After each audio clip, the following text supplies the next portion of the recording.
Erev Shabbat Shalom and Chanuka Sameach. I'm supposed to speak on the Parsha, and of course I plan to, but it's hard not to start with Chanuka. And if we're going to start with Chanuka, why don't we start with what I think is not just the most famous question asked on Chanuka, but really the most famous question perhaps in all of rabbinic literature.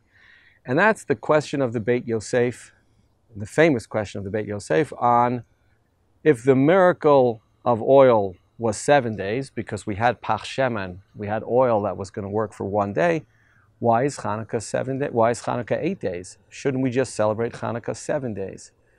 There are literally hundreds of answers to this question, and as anybody who deals in this kind of area understands, it's not the greatness of the question that made it so famous, it's the framework that it gives us to explain deeper ideas of Hanukkah. I think the basic answer that's given is the following. Yes, the miracle of oil lasted 7 days. We also won a war. That was a big miracle also. So 1 day for the miracle of the milchama, and 7 days for the miracle of the oil. And it's an excellent answer, and it's certainly true.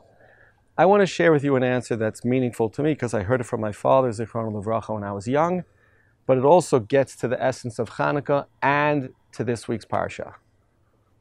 The explanation is as follows. 7 days for the miracle of the oil, but the 8th day to commemorate the fact that the Chashmonaim, our representatives, were willing to force HaKadosh Baruch Hu's hand. Said a different way, the Chashmonaim decided we're not going to be b'di'evad. Okay? It's true, Tuma Hutra B'tzibur, we don't need Shemen Tahar. We could always make the wicks really, really thin. There won't be a great flame, but the oil would last for 8 days. No. The premise for the Nes of Hanukkah was we want to live Judaism lechatchila. None of the gzeirot of the Greeks would have forced us to enter into a matzav of pikuach nefesh. We chose to do that because we want the world to be a certain way, and we're willing to take risks for that. We want the world to be lechatchila, therefore the Chashmonaim were proactive, the Chashmonaim took initiative, and that's the theme of Hanukkah. The problem is this week's Parsha, or to be precise, the gap between the end of Vayetze and the beginning of Miketz. Ends the Parsha last week, V'lo zachar sar hamashkim et Yosef vayishkachehu. This week's Parsha begins, Vayhi Miketz shnatayim yamim u'faro cholem v'hinei omed al hayor. 2 years later. What happened in that 2-year gap? So Rashi quotes really a staggering medrash. Says the medrash, Mipnei shetala bo Yosef lezochro, because Yosef put his faith in the Sar HaMashkim to remember him, whose kak lihiyot asur shnei shanim. He was punished ki'ilu, in that he was forced to remain in jail 2 additional years, hence Vayhi Miketz shnatayim yamim. The question is, that stands in contradistinction.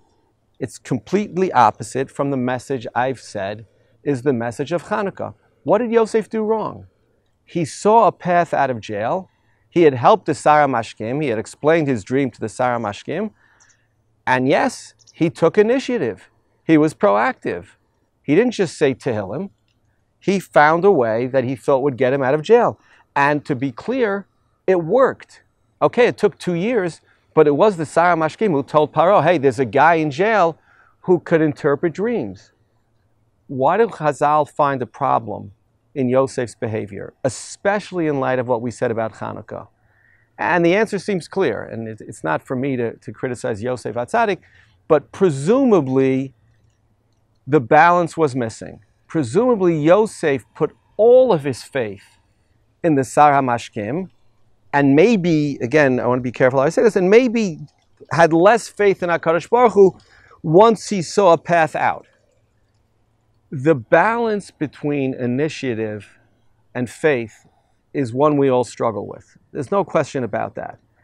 And to paraphrase famous theologians, I think the lesson we learn from the contrast between Chanuka and Yosef is that we need to daven as if it's all in the hands of HaKadosh Baruch Hu, and we need to act as if it's all in our hands.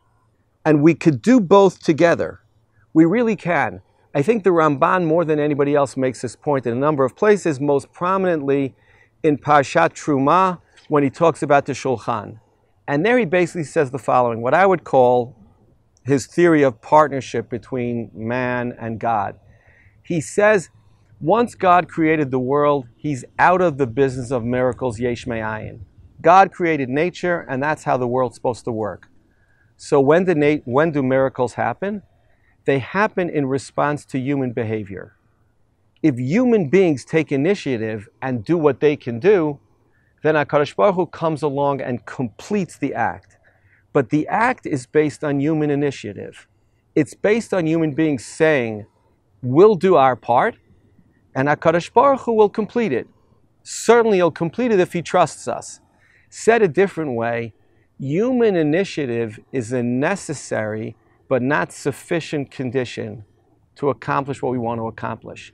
And for us, and for me, living in the land of Israel, I ask myself, bizchut mi, why am I living in the land of Israel? The answer is twofold. One, great Jewish history, great Jewish heroes were Moser Nefesh, politically and otherwise and militarily, and therefore we have a land. And at the same time, HaKadosh Baruch Hu decided the Jewish people should have a land. But one doesn't happen without the other, according to the Ramban, and one doesn't happen without the other, according to the story of Chanuka juxtaposed to Parshat Miketz. We need, on the one hand, to take initiative. We need, at the same time, to believe deeply that without HaKadosh Baruch Hu's help, all the initiative in the world won't matter. Shabbat Shalom, Chanuka Sameach.